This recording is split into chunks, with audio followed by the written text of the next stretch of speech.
नमस्कार साथियों, स्वागत है आप सभी का। तो आज की वीडियो में हम हिंदी के एक प्रैक्टिस सेट को लगाएंगे। तो आप सभी कोशिश कीजिएगा कि ज़्यादा से ज़्यादा प्रश्न आपके इस प्रैक्टिस सेट से सही हों। कोशिश कीजिए कि ज़्यादा प्रश्न आप लोग कर पाएँ। तो चलिए वीडियो को शुरू करते हैं और देखते हैं पहला प्रश्न। तो देखिए पहला प्रश्न है, वैशाली की नगर वधू उपन्यास किसने लिखा है?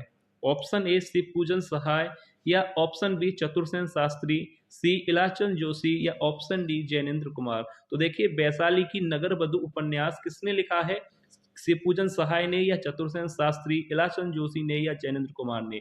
तो यहाँ पर राइट आंसर हो जाएगा ऑप्शन बी चतुरसेन शास्त्री। आचार्य चतुरसेन शास्त्री ने वैशाली की नगर वधु उपन्यास लिखा है। तो यहाँ पर राइट आंसर क्या होगा? Option B. याद रखिएगा, काफी महत्वपूर्ण प्रश्न है पहला ही। वैशाली की नगर वधु उपन्यास किसने लिखा है? चतुरसेन शास्त्री जी ने। अब इसके बाद देखिए अगला प्रश्न है, निम्नलिखित में से कौन सा उपन्यास भगवती चरण वर्मा द्वारा नहीं लिखा गया? ऑप्शन ए टेढ़े मेढ़े रास्ते या ऑप्शन बी भूले बिसरे चित्र या ऑप्शन सी हृदय की प्यास या ऑप्शन डी सभई नचावत राम गुसाई। तो देखिए इनमें से कौन सा उपन्यास है जो भगवती चरण वर्मा द्वारा नहीं लिखा गया? तो देखिए टेढ़े मेढ़े रास्ते, भूले बिसरे चित्र और सभई नचावत राम गुसाई, ये तीनों ही उपन्यास भगवती चरण वर्मा के हैं। तो राइट आंसर हो जाएगा ऑप्शन सी हृदय की प्यास, जो कि भगवती चरण वर्मा का उपन्यास नहीं है। हृदय की प्यास जो है, इसके जो रचनाकार हैं वह है चतुरसेन शास्त्री। याद रखिएगा, ये भी प्रश्न बन सकता है कि हृदय की प्यास के जो है रचनाकार कौन है। तो याद रखिएगा हृदय की प्यास के लेखक हैं चतुरसेन शास्त्री जी। याद रखिएगा। अब इसके बाद देखिए अगला यहाँ पर प्रश्न है, देखिए क्वेश्चन नंबर 3, आगरा बाजार नाटक के रचयिता हैं? ऑप्शन ए विनोद रस्तोगी हैं या हबीब तनवीर हैं या मोहन राकेश या ऑप्शन डी रमेश बख्शी। तो देखिए आगरा बाजार नाटक के रचनाकार कौन हैं? तो राइट आंसर हो जाएगा ऑप्शन बी हबीब तनवीर। याद रखिएगा आगरा बाजार नाटक के रचनाकार या लेखक कौन है? हबीब तनवीर। अब इसके बाद अगला प्रश्न है, मादा मिट्टी नाटक के रचयिता हैं? Option A Sarveshwar Dayal Saxena, option B Ramesh Bakshi, C Kusum Kumar या ऑप्शन डी राजी सेठ। तो देखिए मादा मिट्टी जो नाटक है इसके रचनाकार कौन हैं? सर्वेश्वर दयाल सक्सेना हैं, रमेश बख्शी हैं, कुसुम कुमार हैं या राजी सेठ। तो मादा मिट्टी के जो लेखक हैं, इस रचना के जो रचनाकार हैं वह हैं कुसुम कुमार। ऑप्शन सी यहाँ पर राइट आंसर हो जाएगा। याद रखिएगा मादा मिट्टी के लेखक कौन है? कुसुम कुमार। अब इसके बाद देखिए अगला प्रश्न है, देखिए अगला प्रश्न है, प्रसाद के नाटकों का सही अनुक्रम कौन सा है? जयशंकर प्रसाद के नाटकों का सही अनुक्रम क्या है? ऑप्शन दिए गए हैं विशाख, अजाशत्रु, स्कंदगुप्त या राजश्री। तो देखिए यहाँ पर जयशंकर प्रसाद के नाटकों का सही अनुक्रम क्या होना चाहिए? तो देखिए आप लोगों को पता है कि जयशंकर प्रसाद का जो इन चारों में से पहला नाटक है वह है राजश्री, क्योंकि अगर आप प्रकाशन वर्ष की बात की जाए तो सबसे पहले राजश्री है जिसका प्रकाशन 1915 में हुआ था। याद रखिएगा राज्यश्री का प्रकाशन हुआ था 1915 में। उसके बाद जो प्रकाशन था वह था विशाख का। विशाख का प्रकाशन हुआ था 1921 में। याद रखिएगा। अब इसके बाद देखिए तीसरा जो जयशंकर प्रसाद का नाटक है वह है अजातशत्रु। याद रखिएगा इसका प्रकाशन हुआ था 1922 में। अब इसके बाद जो चौथे नंबर पर आता है वह है स्कंदगुप्त, जिसका प्रकाशन वर्ष है 1928। तो इस क्रम के हिसाब से यहाँ पर राइट आंसर क्या होगा? Option C. याद रखिएगा राज्यश्री, विशाख, अजात और स्कंदगुप्त, ये क्रम यहाँ पर जयशंकर प्रसाद के नाटकों का सही अनुक्रम होगा। 1915 में राज्यश्री आया था, विशाख 1921 में प्रकाशन वर्ष है, अजातशत्रु का 1922 है और स्कंदगुप्त का जो प्रकाशन वर्ष है वह है 1928। याद रखिएगा ये क्रम आपसे पूछा जा सकता है। जयशंकर प्रसाद के जो नाटक है उनका क्रम। इस प्रश्न को करने के लिए आपको जो है प्रकाशन वर्ष याद होना बहुत जरूरी है। अब देखिए अगला प्रश्न है, बादशाह बेगम गुलाम नाटक के रचनाकार हैं? देखिए कितना महत्वपूर्ण और शानदार प्रश्न है कि बादशाह बेगम गुलाम नाटक के रचनाकार हैं। Option A Mohan Rakesh, B Surendra Verma या सी गिरिराज किशोर या ऑप्शन डी राजी शेर। तो देखिए बादशाह बेगम गुलाम नाटक के जो नाटककार हैं, रचनाकार हैं, वह हैं गिरिराज किशोर। याद रखिएगा ऑप्शन सी यहाँ पर राइट आंसर हो जाएगा। बादशाह बेगम गुलाम नाटक के जो लेखक हैं, रचनाकार हैं, वह हैं गिरिराज किशोर। याद रखिएगा, ऐसे ही प्रश्न आपसे पूछे जा सकते हैं। अब देखिए अगला प्रश्न है, आला अफसर के रचनाकार हैं? आला अफसर के रचनाकार हैं। ऑप्शन ए मुद्राक्षस, बी भुवनेश्वर, सी लक्ष्मी नारायण लाल या ऑप्शन डी सुरेंद्र वर्मा। तो देखिए ये जो रचना है आला अफसर किस लेखक की है? तो राइट आंसर यहाँ पर क्या होगा बताइए। तो ये रचना जो है किस लेखक की है? आला अफसर के रचनाकार कौन है? मुद्राक्षस हैं या भुवनेश्वर हैं, लक्ष्मी नारायण लाल हैं या सुरेंद्र वर्मा हैं? तो देखिए आला अफसर के जो लेखक हैं वह है मुद्राक्षस। ये रचना किसकी है? मुद्राक्षस। ऑप्शन ए यहाँ पर राइट आंसर हो जाएगा। अब इसके बाद देखिए अगला प्रश्न है। देखिए साथ ही साथ आप भी कोशिश कीजिएगा कि प्रश्न आपके सही जाएं। तो आप लोग भी साथ ही साथ कोशिश कीजिएगा कि ज़्यादा से ज़्यादा प्रश्न आप लोग सही कर पाएं। अब देखिए अगला प्रश्न है, सुनो सैफाली के रचनाकार हैं। Option A Kusum Kumar, B Rekha Jain, C Upendra Nath अस्त या ऑप्शन डी धूमिल। तो देखिए सुनो सैफाली कृति के लेखक कौन है? रचना के रचनाकार कौन है? कुसुम कुमार की रचना है या रेखा जैन की रचना है, उपेंद्र नाथ की है या धूमिल की? तो याद रखिएगा सुनो सैफाली के जो रचनाकार हैं वह है कुसुम कुमार, यानी ये कृति किसकी है? कुसुम कुमार इसके लेखक हैं। याद रखिएगा सुनो सैफाली के रचनाकार कौन है? कुसुम कुमार। अब इसके बाद अगला प्रश्न है, घास और घोड़ा नाटक के रचयिता हैं। घास और घोड़ा नाटक के रचयिता हैं। ऑप्शन ए उपेंद्र नाथ अस्त, बी गिरिराज किशोर हैं, सुरेंद्र वर्मा या ऑप्शन डी शिवानी। तो घास और घोड़ा नाटक के लेखक कौन है? कौन है नाटक के रचनाकार? घास और घोड़ा नाटक के रचनाकार कौन है? तो राइट आंसर हो जाएगा ऑप्शन बी गिरिराज किशोर। याद रखिएगा यह कृति किसकी है? नाटक के रचनाकार कौन है? गिरिराज किशोर। घास और घोड़ा नाटक के लेखक हैं, याद रखिएगा। अब इसके बाद देखिए अगला प्रश्न है। देखिए अगला प्रश्न है कि सत्तोला नाटक के रचयिता हैं। Option A Ramesh Bakshi, B Chandrakanta, C Mudrarakshasa या ऑप्शन डी निर्मल कुमार।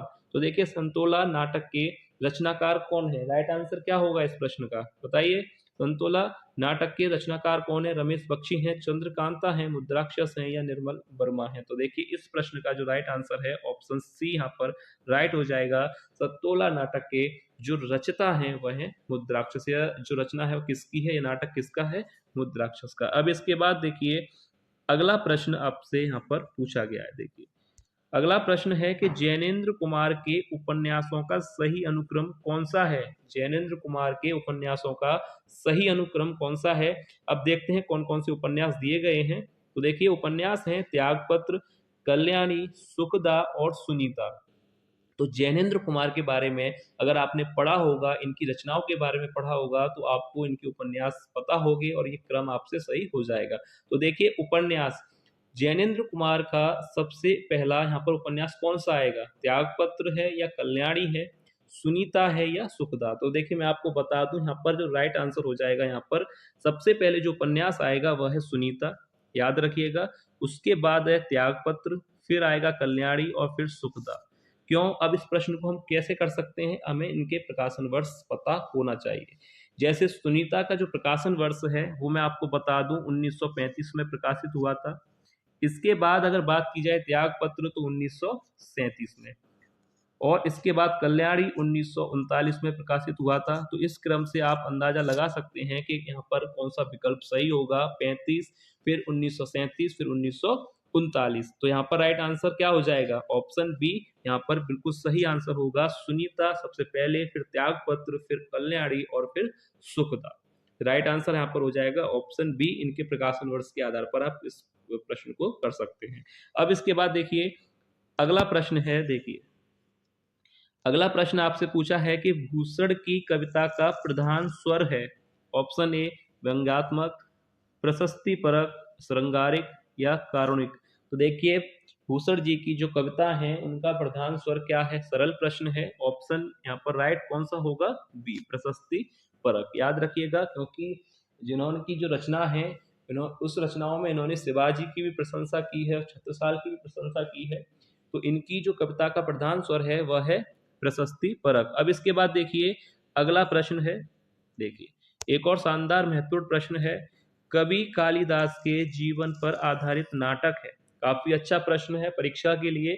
कवि कालिदास के जीवन पर आधारित नाटक है। ऑप्शन ए आधे अधूरे, या ऑप्शन बी शकुंतला, सी स्कंदगुप्त या आषाढ़ का एक दिन। तो कालिदास जी के जीवन पर केंद्रित नाटक कौन सा है, पर आधारित कौन सा नाटक है? आधे अधूरे है या शकुंतला, स्कंदगुप्त है या आषाढ़ का एक दिन? तो राइट आंसर यहाँ पर क्या होगा? Option D. याद रखिएगा, कवि कालिदास जी के जीवन पर केंद्रित नाटक या आधारित नाटक है वह है आषाढ़ का एक दिन। और आषाढ़ का एक दिन किसकी रचना है? अगर ये प्रश्न बने एग्जाम में कि आषाढ़ का एक दिन की रचनाकार कौन है, तो याद रखिएगा मोहन राकेश की यह रचना है। ठीक है, ये क्लियर है आपको? अब देखिए अगला प्रश्न है, लहरों के राजहंस का नायक नंद किसका प्रतीक है?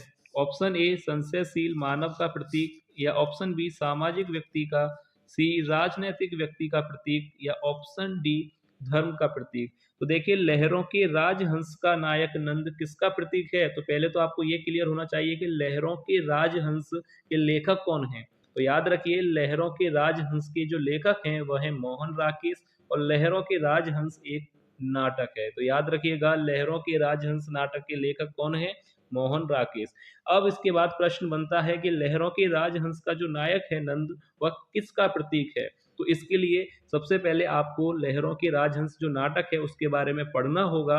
अगर आपने पढ़ा होगा तो आपके लिए प्रश्न कुछ भी नहीं है, काफी सरल प्रश्न है अगर आपने इसके बारे में पढ़ा है तो सबसे पहले यहाँ पर जो राइट आंसर हो जाएगा ऑप्शन ए संशयशील मानव का प्रतीक। जिन लोगों को पता है अच्छी बात है, अगर नहीं पता तो वो लोग एक बार लहरों के राजहंस नाटक के बारे में जरूर पढ़ लें, जिससे आपको ये प्रश्न समझ में आ जाएगा। लहरों के राजहंस का नायक नंद किसका प्रतीक है? ऑप्शन ए यहाँ पर सही हो जाएगा, संशयशील मानव का प्रतीक। अब देखिए अगला प्रश्न है, पेपर वेट नामक नाटक के रचयिता हैं। Option A Ramesh Bakshi, B Jaishankar Prasad, C Ugra, या ऑप्शन डी सुदर्शन। तो देखिए राइट आंसर यहाँ पर क्या होना चाहिए? पेपर वेट नामक नाटक के रचनाकार कौन है? तो राइट आंसर क्या होगा? रमेश बख्शी हैं, जयशंकर प्रसाद हैं, या सुदर्शन हैं। तो देखिए पेपर वेट नामक नाटक के जो रचनाकार हैं, तो राइट आंसर हो जाएगा ऑप्शन ए रमेश बख्शी ना होकर रमेश उपाध्याय होना चाहिए। ऑप्शन सही कर लीजिएगा। पेपर वेट नामक नाटक के जो रचनाकार हैं वह है रमेश उपाध्याय, यानी ऑप्शन ए यहाँ पर राइट आंसर हो जाएगा। याद रखिएगा पेपर वेट नामक नाटक के जो रचनाकार हैं वह है रमेश उपाध्याय। अब इसके बाद देखिए अगला प्रश्न है, अश्वत्थामा किस नाटक का प्रमुख पात्र है? अश्वत्थामा किस नाटक का प्रमुख पात्र है? इस प्रश्न के लिए तो विकल्प की भी जरूरत नहीं है। तो राइट आंसर यहाँ पर देखिए सामने ही आपको दिखाई दे रहा है, ऑप्शन डी अंधा युग। काफी सरल प्रश्न है, अश्वत्थामा किस नाटक का प्रमुख पात्र है? तो राइट आंसर क्या हो जाएगा? ऑप्शन डी अंधा युग। अब इसके बाद देखिए आगे यहाँ पर आपसे प्रश्न पूछे गए हैं। देखिए निम्नलिखित में से ज्ञानदेव का नाटक कौन सा है? ऑप्शन ए नेफा की एक शाम, आधे अधूरे, मुद्राक्षस, या मरजीवा। तो ज्ञानदेव का नाटक कौन सा है? इन चार विकल्प में से राइट आंसर क्या होगा? निम्नलिखित में से ज्ञानदेव का नाटक कौन सा है? मुद्राक्षस है, या आधे अधूरे हैं, मरजीवा है, या नेफा की एक शाम। तो देखिए यहाँ पर राइट आंसर हो जाएगा, पहला ही विकल्प सही हो जाएगा, ऑप्शन ए नेफा की एक शाम, जो कि ज्ञानदेव का नाटक है। याद रखिएगा कौन है इसके रचनाकार? ज्ञानदेव है। नेफा की एक शाम जो कि ज्ञानदेव का एक नाटक है। अब इसके बाद देखिए अगला प्रश्न है, मोहन राकेश के किस नाटक में कालिदास की प्रणय कथा का अनुकरण है? अभी ये प्रश्न आया था, मोहन राकेश के किस नाटक में कालिदास की प्रणय कथा का अनुकरण है? चंद्रगुप्त में है, आषाढ़ का एक दिन, आधे अधूरे, या स्कंदगुप्त। तो देखिए राइट आंसर क्या होगा? मोहन राकेश के किस नाटक में कालिदास की प्रणय कथा का अनुकरण है? तो देखिए सी और डी तो यहाँ पर वैसे ही गलत हैं, क्योंकि चंद्रगुप्त और स्कंदगुप्त दोनों ही जयशंकर प्रसाद जी के नाटक हैं, ना कि मोहन राकेश के। तो सी और डी तो यहाँ पर वैसे ही गलत हो गया। ऑप्शन ए यहाँ पर राइट हो जाएगा, आषाढ़ का एक दिन। अभी मैंने आपको बताया था कि कालिदास के जीवन पर आधारित है। कौन सा नाटक है? आषाढ़ का एक दिन। तो राइट आंसर हो जाएगा ऑप्शन ए। अब इसके बाद देखिए अगला प्रश्न है, भारतेंदु ने किस कृति की रचना एक ही रात में की थी? Option A Andher Nagari, B विद्या सुंदर, सी नील देवी या सती प्रताप। तो भारतेंदु हरिश्चंद्र की ऐसी कौन सी कृति है जिसकी रचना एक रात में इन्होंने की थी? अंधेर नगरी है, विद्या सुंदर है, नील देवी या सती प्रताप। तो भारतेंदु ने किस कृति की रचना एक ही रात में की थी? Option A Andher Nagari. याद रखिएगा, ये प्रश्न जो है पूछा जा सकता है कि भारतेंदु हरिश्चंद्र की कौन सी कृति है जिसकी रचना एक रात में की गई थी? तो ऑप्शन ए यहाँ पर हो जाएगा अंधेर नगरी। अब इसके बाद देखिए अगला प्रश्न है, जयशंकर प्रसाद के किस नाटक में राष्ट्रीय एकता एवं देशभक्ति के स्वर हैं? जयशंकर प्रसाद के किस नाटक में राष्ट्रीय एकता एवं देशभक्ति के स्वर हैं? ऑप्शन ए चंद्रगुप्त, कामना, ध्रुव स्वामिनी या एक घूंट। तो जयशंकर प्रसाद का कौन सा नाटक है जिसमें राष्ट्रीय एकता एवं देशभक्ति का स्वर है? तो राइट आंसर क्या हो जाएगा, बताइए कौन सा नाटक है? ऑप्शन ए यहाँ पर सही हो जाएगा, चंद्रगुप्त। याद रखिए जयशंकर प्रसाद का कौन सा नाटक है जिसमें राष्ट्रीय एकता की भावना के बारे में बताया है? तो राइट आंसर हो जाएगा ऑप्शन ए। अब देखिए अगला प्रश्न है, कारण न होने पर यदि कोई कार्य संपन्न हो रहा है तो वह कौन सा अलंकार होता है?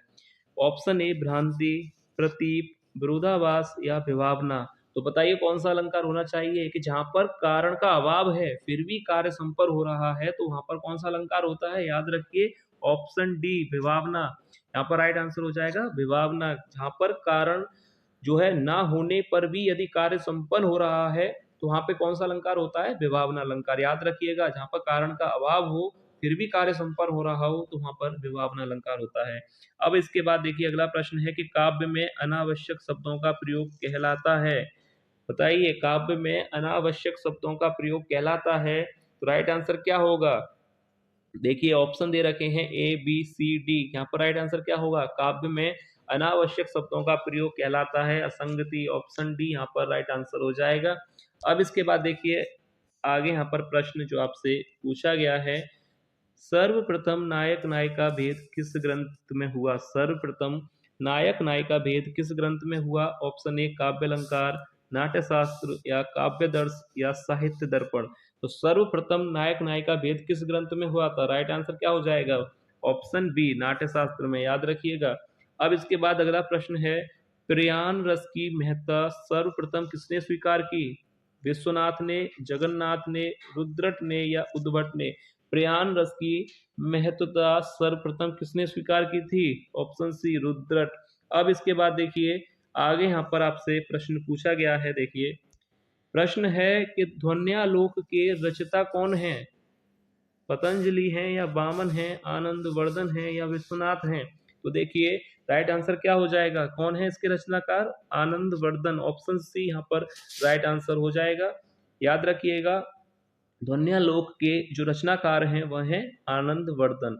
अब प्रश्न है कि प्रथम सूफी प्रेमाख्यान काव्य के रचयिता हैं। प्रथम सूफी प्रेमाख्यान काव्य के रचयिता हैं नूर मोहम्मद या ऑप्शन बी जायसी, सी मुल्ला दाऊद या ऑप्शन डी कुतुबन। तो प्रथम सूफी कवि किसे माना जाता है? मैंने पहले भी आपको बताया था प्रथम सूफी कवि माना जाता है मुल्ला दाऊद को। और कौन सी रचना जो है प्रथम सूफी रचना मानी जाती है? चंदायन। मैंने आपको पहले भी बताया था। तो यहाँ पर राइट आंसर क्या हो जाएगा? Option C Mulla Daud. अब देखिए अगला प्रश्न है, हिंदी प्रदीप के यशस्वी संपादक का नाम है। Option A Radha Krishna Goswami, B Balkrishna Bhatt, C Ambika Datt Vyas या लाला भगवान दीन। तो राइट आंसर क्या होना चाहिए? हिंदी प्रदीप के संपादक का नाम क्या है? काफी सरल प्रश्न है, आप लोगों को पता होना चाहिए। हिंदी प्रदीप के संपादक का नाम है बालकृष्ण भट्ट। ऑप्शन बी यहाँ पर बिल्कुल सही आंसर हो जाएगा। अब इसके बाद देखिए आगे यहाँ पर आपसे प्रश्न पूछा गया है, काल के अनुसार रचनाकारों का सही अनुक्रम लिखिए। काल के अनुसार रचनाकारों का सही अनुक्रम लिखिए। तो ऑप्शन यहाँ पर दे रखे हैं, लाला श्रीनिवास दास, मुंशी प्रेमचंद, अमृतलाल नागर, कमलेश्वर, या मुंशी प्रेमचंद, लाला श्रीनिवास दास, अमृतलाल नागर या कमलेश्वर। तो यहाँ पर आपको काल के अनुसार सही अनुक्रम बताना है कि यहाँ पर राइट आंसर कौन सा होगा। तो ये जो प्रश्न है कि काल के अनुसार रचनाकारों का सही अनुक्रम लिखिए, ये प्रश्न आप लोगों के लिए दिया जा रहा है। याद रखिएगा, यहाँ तक जो भी विद्यार्थी आ चुके हैं आप लोग बताइए इस प्रश्न का राइट आंसर क्या होगा? काल के अनुसार रचनाकारों का सही अनुक्रम क्या होना चाहिए? ऑप्शन ए राइट होगा, बी होगा, सी या डी।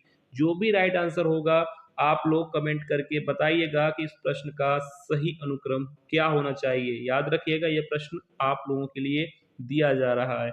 अब इसके बाद आगे यहाँ पर प्रश्न देखते हैं। देखिए आगे यहाँ पर प्रश्न है, ध्वन्यालोक के आलोचक माने जाते हैं।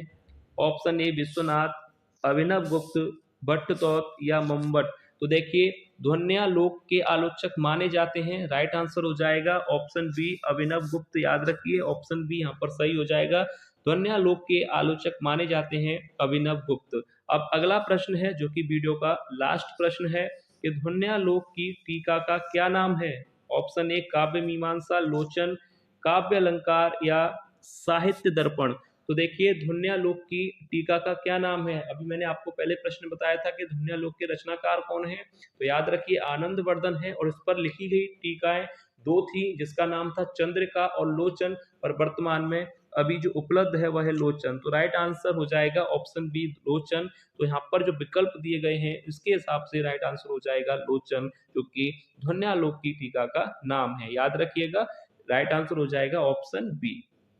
तो ये था वीडियो का लास्ट प्रश्न। उम्मीद है आपको आज के प्रश्न पसंद आए होंगे। वीडियो अगर आपको पसंद आई है तो वीडियो को लाइक जरूर कीजिएगा। तो चलिए मिलते हैं नेक्स्ट वीडियो में ऐसे और महत्वपूर्ण प्रश्नों के साथ। तब तक के लिए धन्यवाद।